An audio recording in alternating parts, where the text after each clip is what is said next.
Well, hi there folks. Right, well in this video I'm going to show you in my most detailed blog ever how to turn one of these little throw gliders, about 10 quid, into a lovely radio controlled plane like this, which I'm going to call my little Spitfire because it's got Spitfire shaped wings. Right, well I've been through a lot of builds. All the blogs are on my channel, including my original build blog, which has now got 50,000 views. I've gone through singles to twins to biplanes to EDFs and even Vulcans. Now this is a simple one, little nose, little fuselage and foam board, but also an EDF, little Vulcan nose, well, little Vulcan nose. And build blogs for all of these are on my channel. So please take a look at my channel and why not even subscribe. But anyway, this is my number 8 build blog, a very, very detailed build blog of what I call my little Spitfire. It's split into chapters if you want to jump straight to a certain part, but I've gone into great detail. The first thing most people do with one of these builds is take out the dihedral. So let's get into that. The first step in any little glider build is usually to take out the dihedral, although I've actually left it in on some of them, like my EDF version has actually got the dihedral. If you don't know what dihedral's for, it actually helps stabilise the plane when it's in flight. It tends to make it self-levelling. Anyway, maybe you knew that anyway. Now, my normal method of taking out the dihedral has been either to use hot water, which works just about okay, but it tends to gradually creep back. More commonly, put a cut here and then use my hot glue gun. But what I'm doing with this one, because I think it's going to look tidier, instead of putting the cut along the top, which it does end up looking a bit scruffy, I've actually made the cut underneath. Try to be careful with the blade and not go too deep. Done pretty well on that side. That side I've just gone a little bit too far, but I don't think it's going to show. So the idea being, I've made a cut this side. I'm going to run the glue gun along, push it up like that, with a slight overbend, and with luck it'll come out straight and look tidy. So I can't do it on camera, but that's the plan. Fire up the glue gun, run a bead along, and as I say, advantage of glue gun is it tends to go off in just a matter of 2 or 3 minutes. Well, actually in foam it takes longer than 2 or 3 minutes because of course the hot glue is insulated in the slot. That's the first thing I'm going to do, take the dihedral out. The second thing I'm going to do, I'm going to give this one slightly rounded wing ends. I'm sort of thinking about like a nice Spitfire shaped wing, and I'm going to give it a slight sweep back. So I'm going to cut down the middle and actually cut and shut to take out the straightness of it. But anyway, let's get on with the first bit, take out the dihedral. Don't go away. Right, well I've sorted some divers weights I've got, and what I'm going to do while it's actually going off, I've not glued it yet, but if I can get this in just about the right position here, I can get that so that it's just slightly overbent, leave it propped up like that for a good 5 or 10 minutes until the glue has really gone off. So I'm just about to, once my hot glue gun has reached temperature, it's only five quid to buy one of those, well worth having. Once that's reached temperature, I'm going to give it a go. And as I said, this is the first time out of about half a dozen little glider builds that I've actually made the cut underneath. I'm kind of hoping it's going to look tidier. So a bit of an experiment, but onwards and upwards. Let's get on with it. Right, well, glue gun, I'm going to try and go not too deep here, otherwise I might even melt the foam too much. But let's see. Pretty quick down there. Get it up the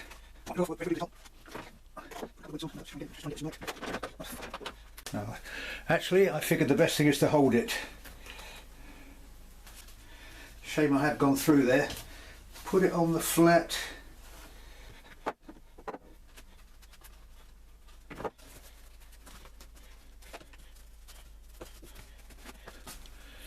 Right, well actually that was a bit of a have gone through there a bit, but I can put a sticker over it. That bit hasn't good, but it is pretty much got it pretty straight anyway, as you can see. Right, well as I say, that was a bit of an experiment putting a cut underneath. This time what I'm going to do is put a bit of foam board underneath that side, and then I can weight it down one this side, one that side, just to give it that overbend. Well, I think we've got a better setup there. Right, well I think that worked out better than the first one, but it's certainly clean on the top. It's nice and clean on the top. Now, give it a little, give it that little overbend. Right, well I've got to try and leave it now. Leave it for about 10 minutes and see what happens. Right, well I reckon the wings turned out very well actually, with my new technique of cutting a slot underneath. Now, I'm not really sure what I wanted to even do when I started this my number 6 Lidl conversion, but I was kind of vaguely thinking Spitfire. Although with this fusilage shape, it's never going to be as beautiful as a Spitfire.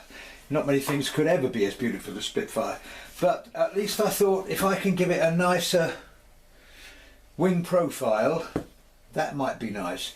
So I found some Spitfire wing forms online, figured out a few angles, and I'm going to give the wing end a bit of a shape like that, so that might be a bit prettier. It's obviously not going to be particularly aerodynamically beautiful, but it might have a nice profile. Although I worked out a few kind of angles for the Spitfire sweep, and I don't think it will carry that. Sweep is about 20 degrees, I think. I think the maximum I'm going to actually get that will make it look okay is about 10 degrees on either side. So I'm going to make a cut here. That's what that kind of form was there for. It won't be as much as that, it's going to be half of that, and that should make it quite nice. And I think with this profile on the end, that's going to be cut back from the leading edge, so if you can imagine the leading edge will be there, but with that, like so. Should give it a nice wing shape. God knows what this is going to turn out like, but anyway, I've made, as I said, I've made 6 or 7 from biplanes to twins to even Vulcans and EDFs, so I got a bit bored with it, so I'm going to try and do something different this time. So next step is going to be to make a cut here, cut and shut, to give it a bit of a sweep. Basically it's called make it up as you go along and see what you end up with. But I certainly think actually these kind of squared off wing ends will look a lot prettier with a nice little curve like that. Yeah, I'm looking forward to that anyway. Okay, don't go away, I'll be back soon once I've done my cut and shut. Right, so this is how I'm going to make my cut to give it the sweep. I made a template here that I'm not going to use a 20-degree sweep, I'm just going to use 10 degrees. So if I put that on there like that, line it up like so. Okay, so I'm going to get that like that to there. Probably better off doing it underneath actually. Yeah, okay, I'm going to do it underneath. Transfer that mark. I'm going to do it underneath because it's much easier to cut it there. To there. To there. Yes, much easier. I'm just going to go to the middle. Right. See how we get on that. Yep, there we are. Okay. I know it's not a great way to use a blade, but anyway.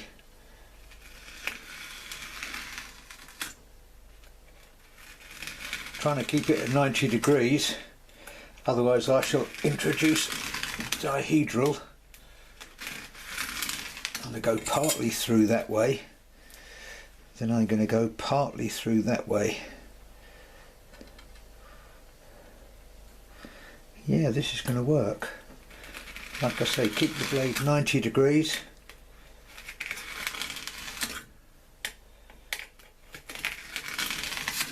Going through about 3/4 of the way. I'll go through this side now. I don't know what this is going to turn out like, but if you don't try, experiment a bit.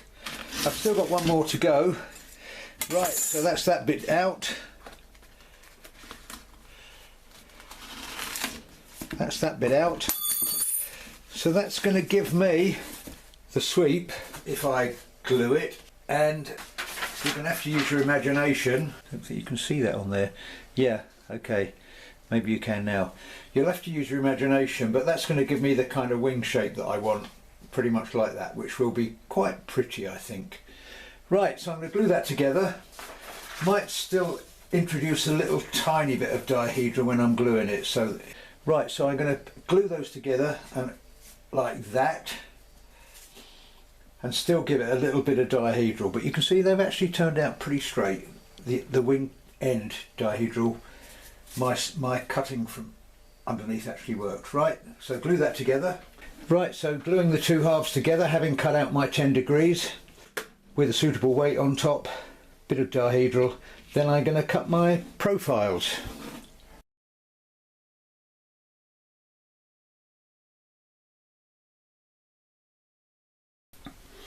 Right, oh look at that. Okay, well you saw what I did.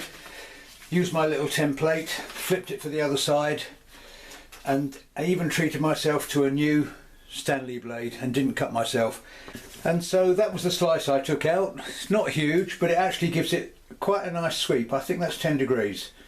I could check that on my protractor, but yeah, pretty sure that's 10 degrees. But yeah, actually that does need to come just across a little bit there, so that it's got the same sweep as that one. In fact, I'll measure that and measure that. Yeah, it needs to come across just a little bit more. But not bad for an amateur. In fact, I can't resist sliding it in to see what it looks like once you actually put it into the fusilage. Oh, that's going to be a lot prettier than your standard old Lidl Glider anyway, you've got to admit. Look at that for a profile.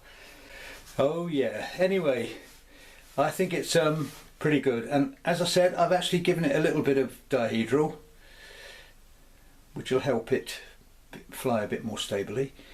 That looks so nice. I like that. So my little number 6, or is it 7, is coming along. Right, well, the wing's taking shape nicely actually, I think.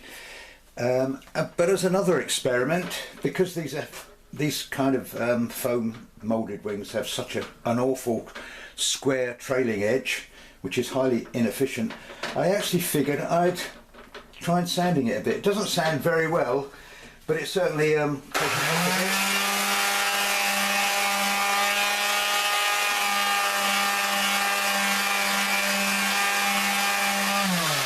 of like that, and it's kind of worked. It's improved it a bit. I don't know if you can see.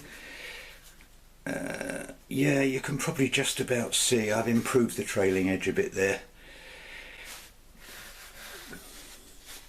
It'd be better if it could be covered with something afterwards, because it just kind of takes off the sheen. But anyway, it's all a bit of an experiment. Okay, right, next thing I've got to do is actually cut the ailerons, which are probably going to go about here. Reasonable sized ones, about so. Or maybe here, like so, yeah. Okay, I'll work that out. Right, well that's one aileron cut. I think I've got it just about right size and position. I didn't want to go right to the end here because the original Spitfire actually, aileron comes out to here, but I think with a bad landing it would probably tear the thing off, so slightly inboard. Now the technique for doing this is mark it up, make a very shallow cut so that you don't quite go through to here, and then cut a 45-degree bevel on the aileron so that it will actually move. Did a bit of trimming afterwards. I've explained this and demonstrated it better on my full build video, which has got about 45,000 views. So if you're not sure about that, do that there. And then I'm going to put some tape on the top, and of course the servo is going to go here, put in from underneath with just the operating arm sticking out here, activating that. So I think it's coming along nicely. It's a bit of a tricky job getting the shallow cut okay, but it doesn't matter too much because it's a good idea to put tape along the top anyway. Right, okay, now I'm going to do this one. Wish me luck. Right, so as I say, the technique here is shallow cut. Easiest way I find is to make a small cut and then go along and kind of feel my way along like so. Just run the blade along and feel it, and then once you get to that point, put it on an edge 45 degrees and then cut the bevel. I can't do this on camera, And it doesn't matter if you don't quite get it right, because you can go in and trim bits later, so just to make sure that you actually get a full easy movement. Right, and that's what I'm going to do now. Right, so that's the second one cut, and I would recommend use a brand new blade when you do that, and you'll find it much easier. You can always trim a little bit afterwards if it's not quite right, just sort of go in and slice. If it's not quite easily going all the way up or giving full movement, just go in and trim a little bit there. Right, I've got to sort out the servos now. Okay then, so let's install the aileron servos. Bit of tape on here so that I can mark it nice and accurately. I've already marked. What I've got to do now is use a blade to go around and make a small recess there, and then what I tend to do is burn it out, although I've seen people using Dremels, which is probably more controlled and tidy, but I just use a piece of hot wire to gently melt it away, obviously being careful not to go right through the wing. There's plenty of thickness there for the servo to sit that way, or smooth it flat with a end of a spoon. Right, so I'm going to do that now. Like I say, first step is the reason you use a blade for the edges is you get a nice clean edge for the servo to sit against. So I'm going to do that now. Anyway, let's come in here, just mark it gently first. You could probably, if you put a bit of tape on the edge of that, if you put a bit of tape or marked it with a felt pen, it'd probably even be better, because then you're not going to go too deep. But anyway, I'm not going to do the rest on camera because it's too tricky, but you get the idea. Oh, and one other thing, and positioning them here means there's plenty of length of lead to come through into the fusilage where the receiver is going to be, so that is a consideration. Going to make a small groove there to take it. Now it's easier to fit them before you actually slide the wing in, but mostly because that's going to be sticking out, it's not always possible to slide it in once you've actually installed them. So anyway, bear that in mind. Right, onwards and upwards. See there, working with the blade and going in and cutting little bevels out means you get a nice smooth edge there, and then with a bit of luck I can melt that inner section till I get just the right depth to take the servo, which is going to go that way, just like that. And obviously the operating arm comes through and sticks out through the top. Right, just like that. So that's how you do it.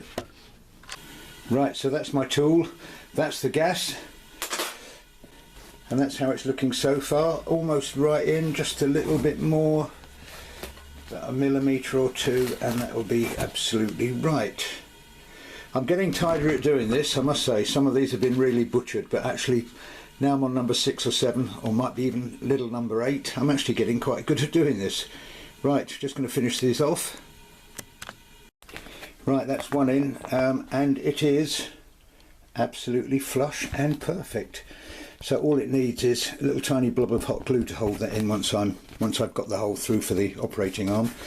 Tiny couple of blobs of hot glue just to hold it in place, and that'll be sorted. Obviously got to make space there for the operating lever to actually swing backwards and forwards under there. So that's one down, one to go as far as the ailerons go. Right, well, I've done as much as I can to the wing. I'm very pleased with the way it looks. Anyway, it's probably going to be my prettiest build. Haven't put the servos in yet, because next job is to carve out the inside of this fuselage here. And if I put the servos in, obviously, and the wires are running through there, I'm not going to be able to do it.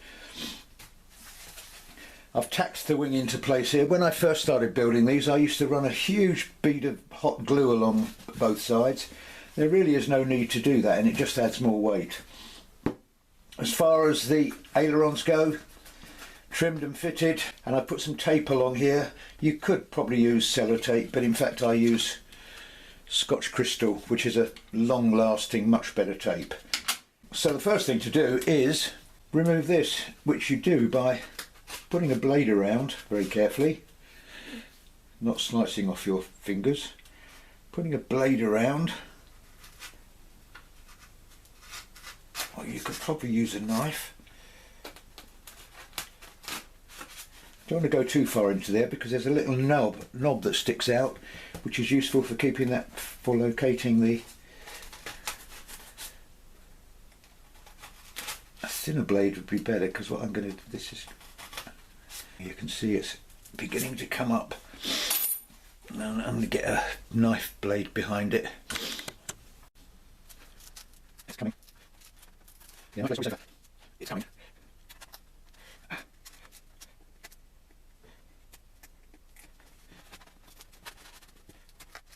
Yeah, it's coming. And it's behind it. Any road, you see what you have to do here. I'm trying really hard not to damage this edge because I noticed using a knife blade that I did. Right,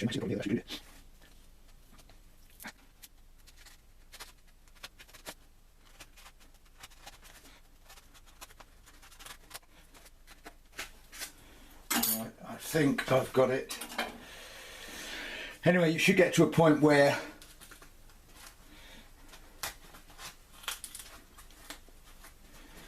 you can pop this out just like that.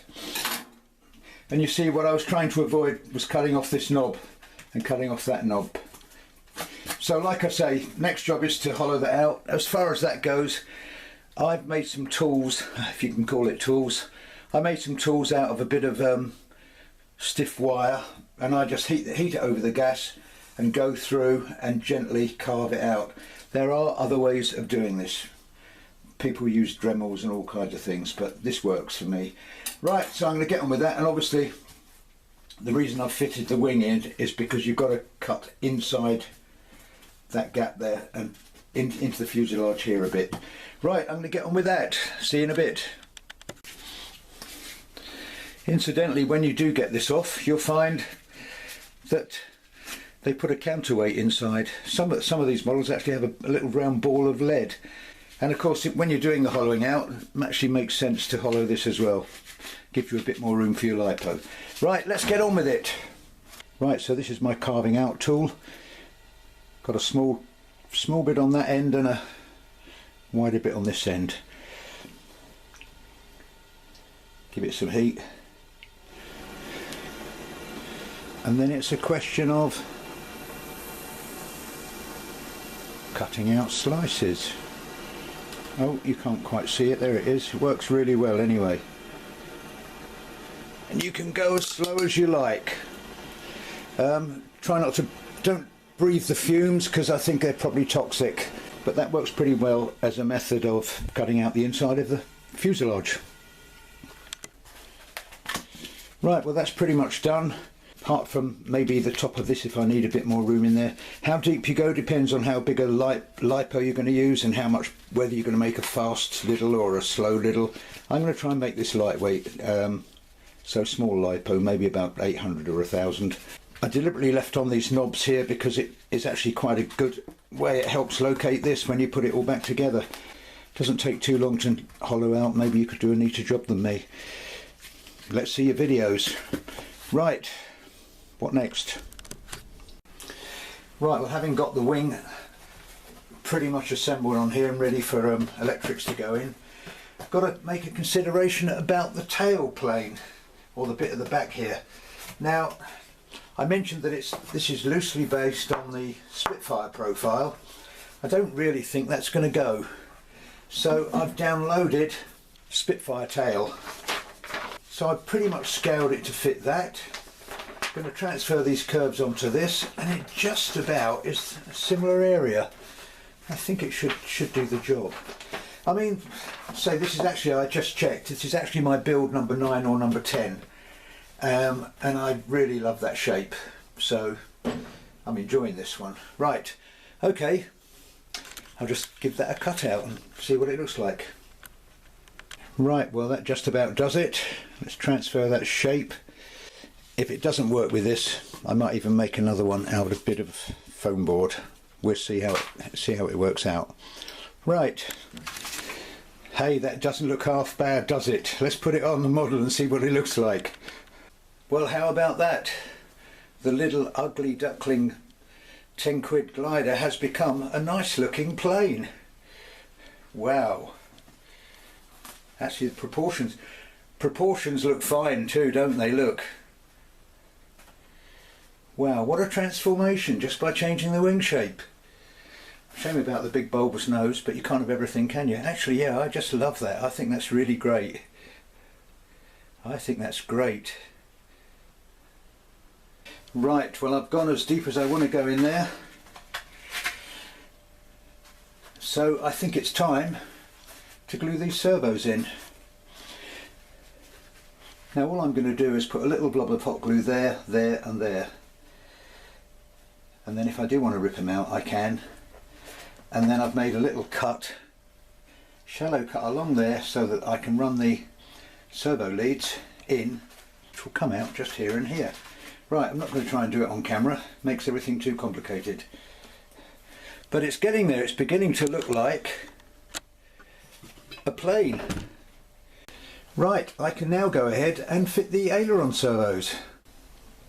Now one important thing you have to do, or it's very advisable to do, before fitting your aileron servos, or any servo in fact, is to make sure you center them using one of these gadgets. You can buy them for about £5. Because once you get that glued in, you'll have big trouble getting out the little screw in the servo arm. Right, one down, one to go. Right, it's almost there.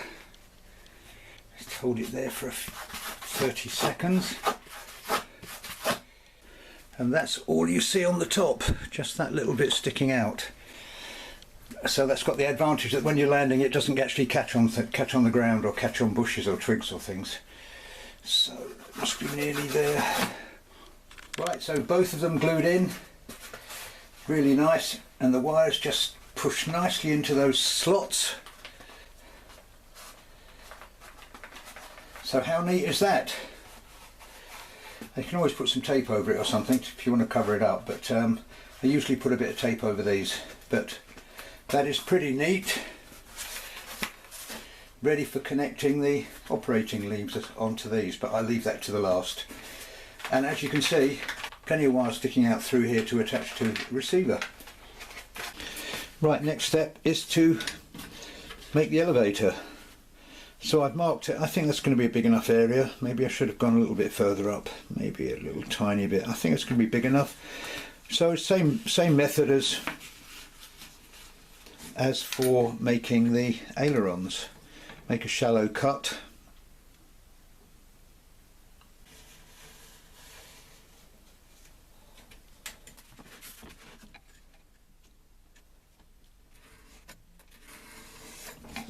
Of course, the difference is you've got this bit in the middle which you've actually got to cut right through.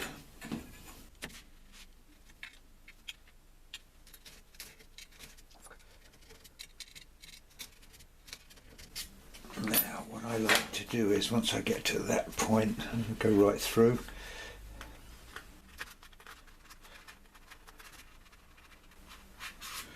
Well, I find the best method for making these shallow cuts is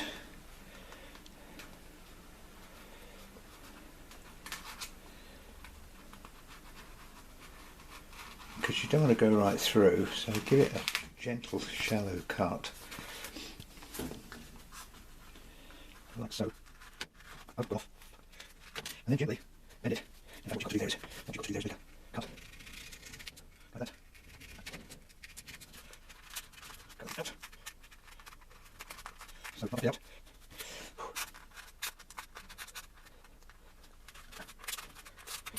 Like I was saying, cut it out, and then you can actually gently bend it like that and run down, and you kind of just get a sense of how far you need to go.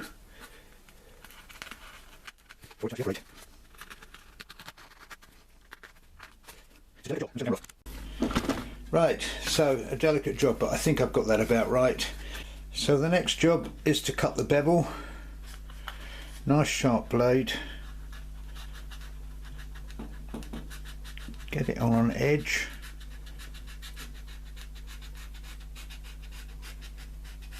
And sort of come across like that. Try not to cut my fingers off.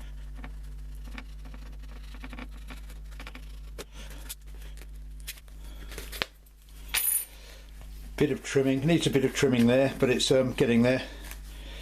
Yeah, you get the general idea anyway. Yeah, I can see it's a long way off here actually.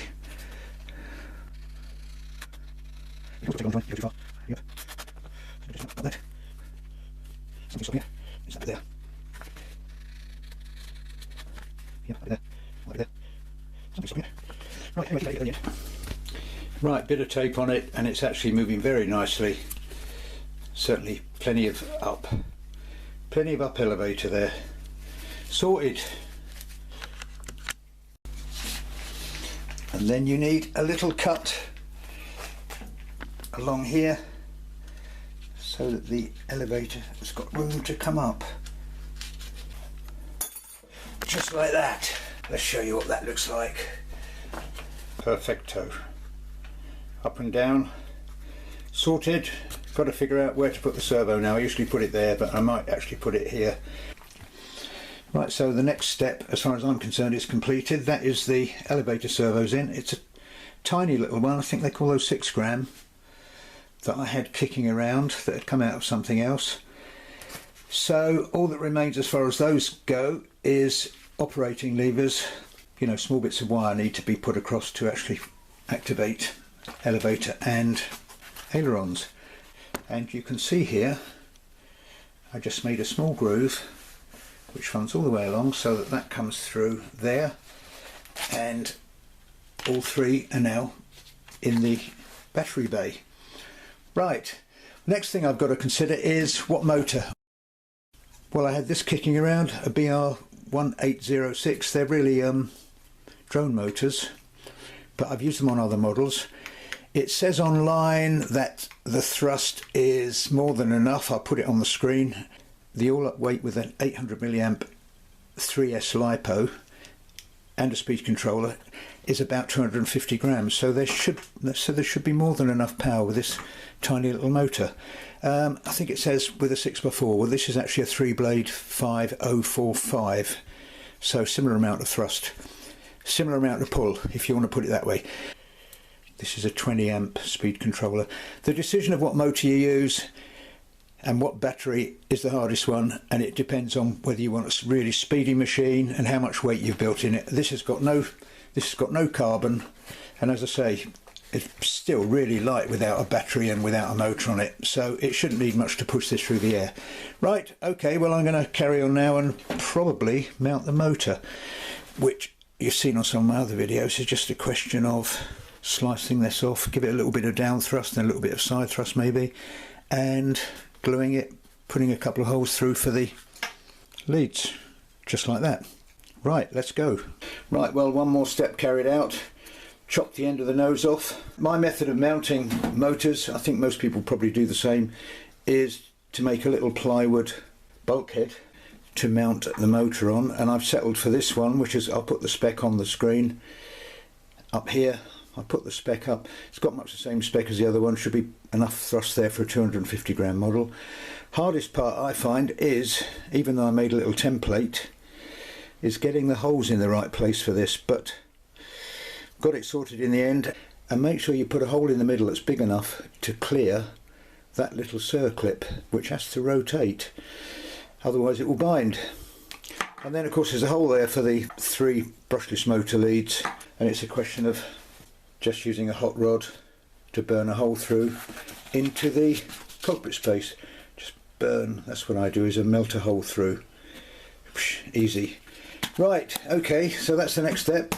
Right, well I'm going to very carefully put the screws in this, make sure it's not binding once it's screwed up, and then also very carefully, so that I don't get hot glue anywhere near the centre of this, blob of hot glue, stick that on the nose, and I'll be one step closer to a flying model.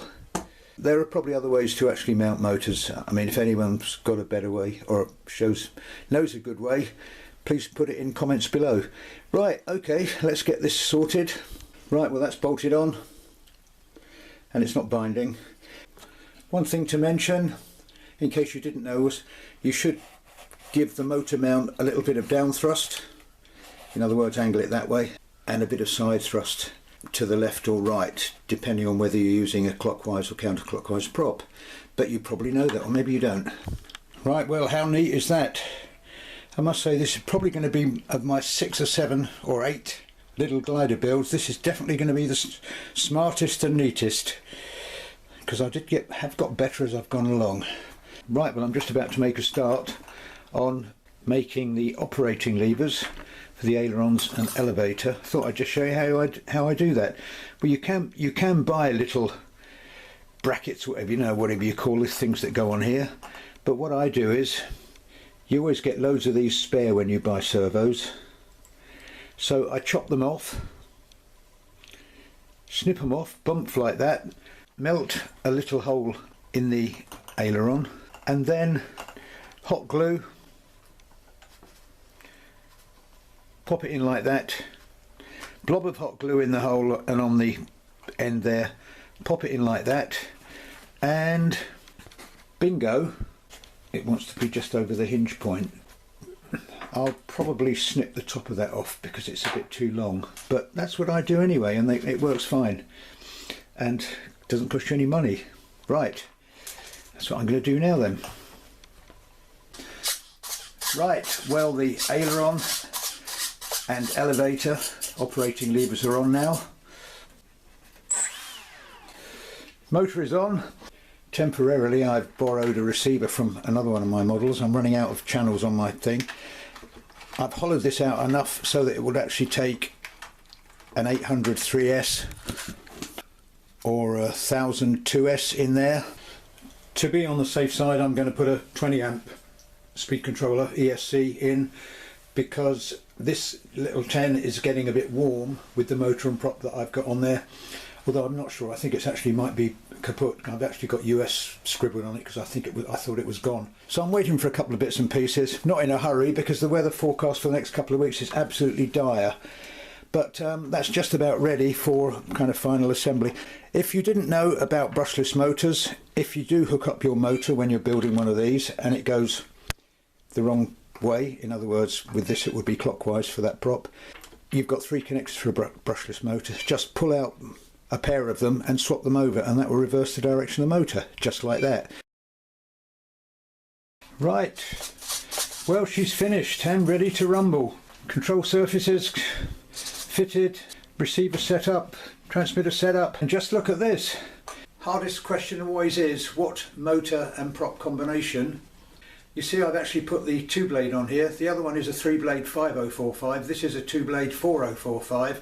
It will actually prop hang with this. It's climbing. But with the 3-blade on, the motor gets a bit hot, and this is using a 3S 800 milliamp.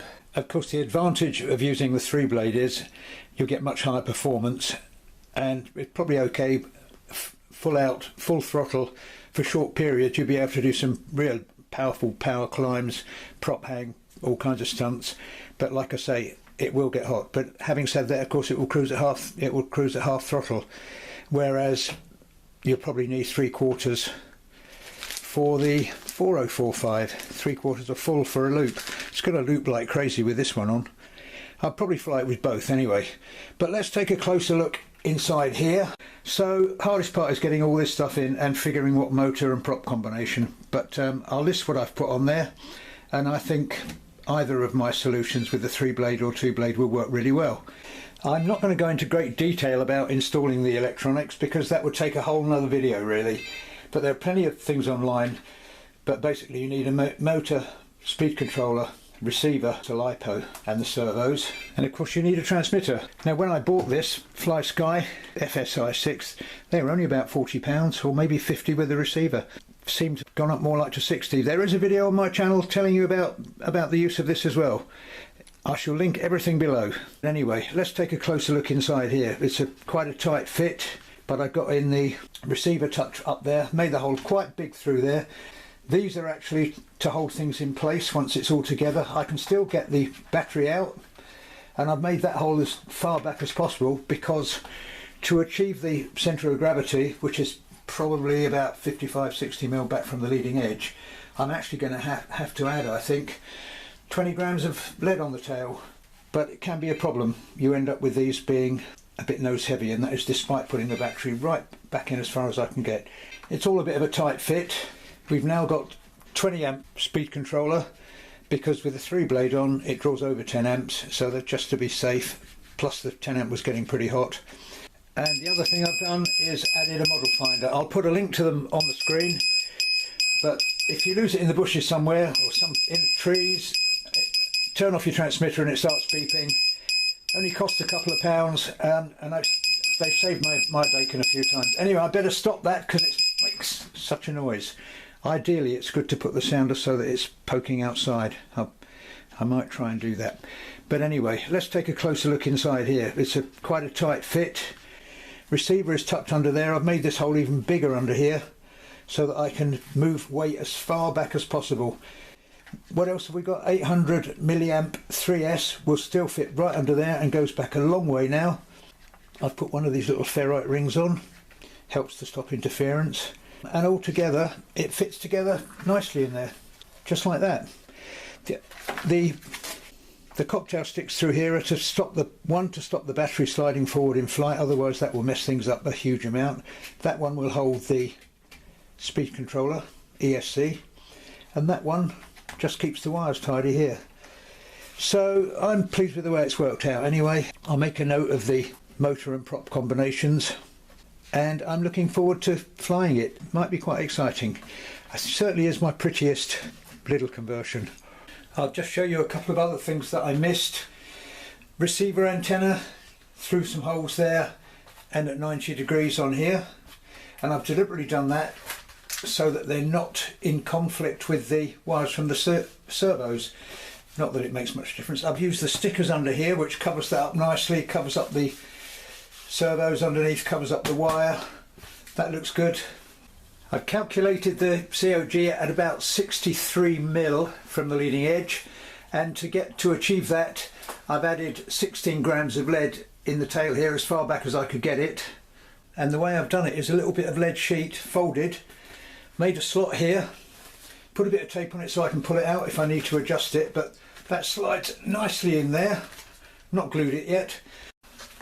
While I'm under there, the other thing, I happen to have some red tape which covers that up really nicely, so you can't really even see the servo wire from the elevator, and a bit of red tape over that. It's undoubtedly the most tidy of my 8 or 9 builds. Hopefully, given some decent weather, I shall maiden it soon. But that's it for now. Any questions, bung them down in comments below. Of course, it's got chapters anyway. Oh, of course, if you want to know how to make these, there's various ways of connecting operating levers to elevators and ailerons. I mean, so I've not gone into that, but there's plenty of videos online telling you about that. Hopefully, when the weather improves, a video of the maiden. So don't forget to hit subscribe and you'll see it. But that's it for now. Like I say, I'll link in comments below motor combinations, prop combinations, batteries, speed controllers, servos, all the kind of bits and pieces you need. But I hope you've enjoyed this. I've enjoyed making it. It's a long video, I know, and I haven't gone into how you actually set up the electronics or what to buy, because it's all different, but there's plenty of videos online to tell you that. But that's it. If you enjoyed it, maybe give it a like, and why not even sort of hit subscribe and check out some. Well, certainly hit subscribe so that you can see the maiden of this. But that's not going to be for a while, because it's actually blowing 50 miles an hour, not far from me at the moment. 50 miles an hour. So it's not going to be maiden for a while, but I'm looking forward to it, and of course I'll make a video of that. But anyway, check out my other vids. Plenty of stuff on my channel, from paramotoring, paragliding, radio control stuff, drones, wildlife, sailing, the list goes on and on. But that's it for now. Any questions, drop them in comments below. Hopefully I'll catch you all again soon. Bye for now.